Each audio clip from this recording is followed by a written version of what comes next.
Ընդ որում այս փակուղին զգացվում է եւ զգացվում է շատ տեղերում, որովհետեւ էլ եմ ասում, այն հատվածում, որտեղ, ասենք օրինակ մարդիկ վարկերի տակ են, չգիտեմ, խնդրեմ ունեն, գյուղատնտեսությունը էֆեկտ չի բերում, այդ հատվածում մենք որոշումներ, տասնյակ որոշումներ ենք կայացրել, բայց այդ տասնյակ որոշումները չեն աշխատում։ Այդ թվում են պատճառով գուցե որ ի սկզբանե չէին կարող աշխատել, որովհետև դրա տակ տնտեսական հիմնավորում չկա, այսինքն տնտեսական մոտիվացիա չկա։ Եվ այստեղ մենք պետքա հասկանանք, որ խնդիր ունենք, ճգնաժամ ունենք, պետքա հասկանանք, թե ինչ կարող ենք անել։ Ընդհանուր մենք մյուս հատվածներն ենք քննարկում, այդտեղ պետքա գնալ, գուցե պետքա գնալ շատ բարդ եւ ռադիկալ լուծումների։ Մենք պետքա արձանագրենք ուղղակի նախորդ նիստում էլ ըստ էության դրա մասին խոսացինք, որ 3 տեղում 4-5-7 կիլոմետրական հեռավորության գտնվող անջրդի հողերում հողեր ունեցող մարդիկ ուղղակի գյուղատնտեսությամբ պետքա չզբաղվեն,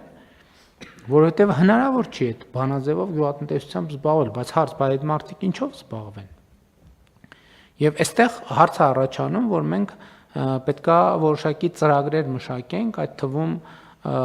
վերապատրաստումների կամ չգիտեմ այլ գործունեության խթանման, որպեսզի նաև հնարավորություն ունենանք այդ հողերը կոնսոլիդացնել եւ նաև դրանց համար նկատմամբ տնտեսական հետաքրքրություն ձևավորել։ Ես էլի ուզում եմ վերադառնամ այդ բանին, դուք էլի նշեցիք, էլի նշում ենք ամեն անգամ գյուղատնտեսական բան կոոպերատիվներ, բայց դա էլի գնանք խնդրենք աղաչենք, ես չգիտեմ ինչ, հաջորդ լուծումը կարող է դա լինել տեսականորեն, որ գյուղացիները իրանք հասկանալով, որ առանձին չի ստացվում ու չի ստացվելու, գոնե այդտեղ կոնսոլիդացիայի այսքան խթան ենք դնում արտոնություններ, վարկերի եւ դա իմիջիալոց նաեւ սև ցուցակներից դուրս գալու ճանապարհ է, որտեւ եթե անհատը սև ցուցակում է եւ չի կարողանում ստանա, երբ որ ինքը ձևավորի գյուղատնտեսական կոոպերատիվ 100 հոգով, այդ գյուղատնտեսական կոոպերատիվը սկսելու է 0-ից։ Բայց այդտեղ խնդիր կա, որը էլի սոցիալ հոգեբանական ոլորտի խնդիր է, 100 հոգին պետքա կարողանան ընտրել կառավարիչ, վճարել այդ կառավարչին, որ ինքը այդ իրանց հողերը միավորի եւ դարձնի շահութաբեր։ Եթե սա չեն անելու, մենք պետքա ուղիղ ասենք, Ժողովուրդ ջան, չի ստացվելու տեղ ոչ մի բան, մի հեկտարանոց հողում չի ստացվելու ոչ մի բան։ Այսինքն եւ դա մեր 7-ամյա պրակտիկան ցույց է տալիս, որ արտոնություն տվել ենք, այն արել ենք, զրոյական տոկոսներով գյուղատնտեսական վարկերը արել ենք, որոնք 0 էֆեկտ, մենակ մարդիկ հավելյալ ընկնում են սև ցուցակ, որովհետեւ տոկոսը 0, բայց մայր գումարը պետքա վճարվի։ Անենք չի, որ տոկոսը 0 է, վերջ ամեն ինչ ավարտվեց։ Եվ այլն եւ այդպես շարունակ, այդ փողերի անարդյունավետ ծախս, այսինքն ստեղ մենք լրիվ ուրիշ խնդիր պետք է լուծենք, բայց ինչքան էլ դաժան բան է հնչում, մեր իրականության համար տենց մի քիչ բան է հնչում, հասկանում եմ, դեֆորմացված է հնչում, այդտեղ սա արդեն մի քիչ ոչ թե մի քիչ, այլ մեծամասամբ կրթության ոլորտի հարց է։ Հանրակրթության մասին չեմ ասում, այլ խոսում եմ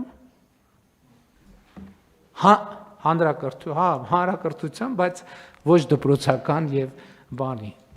Մեր բոլորի կրթության չի ստացվելու այդտեղ։ Ինչ ուզում եք արեք։ Ուզում եք եկեք բան անենք, որոշենք, որ այդ բոլոր հողատերերին անհատույց տարին, չգիտեմ, 3 միլիոն դրամ ենք տալու։ Ոչ մի բան չի փոխվելու այդտեղ։ Բացարձակապես ոչ մի բան։ Համեցեք։ Պարոն վարչապետ, նաև այս առիթը օգտագործելով ուզում եի նաև նշել, որ ընդհանուր առմամբ անասնաբուծության ոլորտում, եթե մենք ցանկանում ենք մթերատվության բարձրացում ունենալ, դա միայն պահվածքով չի սահմանափակվում կամ պահվածքով չի պայմանավորվում, պահվածքով, այսինքն անասնաշենքը դա պահվածքի ձևն է, պայմաններն այն։ Հետևաբար 3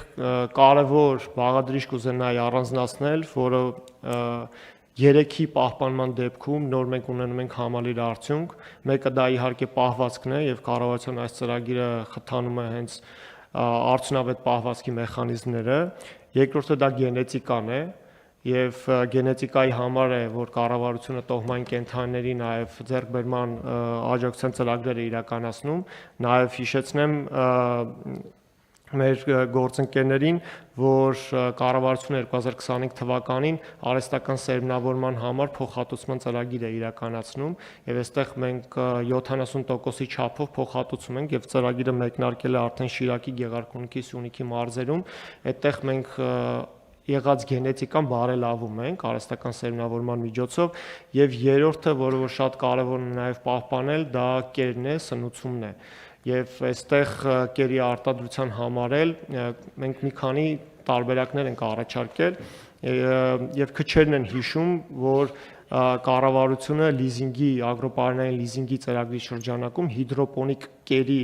սարքավորում ձեռք բերելու համար այնտեղ անհրաժեշտ 20% կանխավճար կա, այդ 20% կանխավճարի 80%-ը կառավարությունը որպես դրամաշնորհ է տալիս եւ արդեն սարքավորումը ինքը օգտագործելով կարողանում են մարդիկ առանց գրավի միջոց ունենալու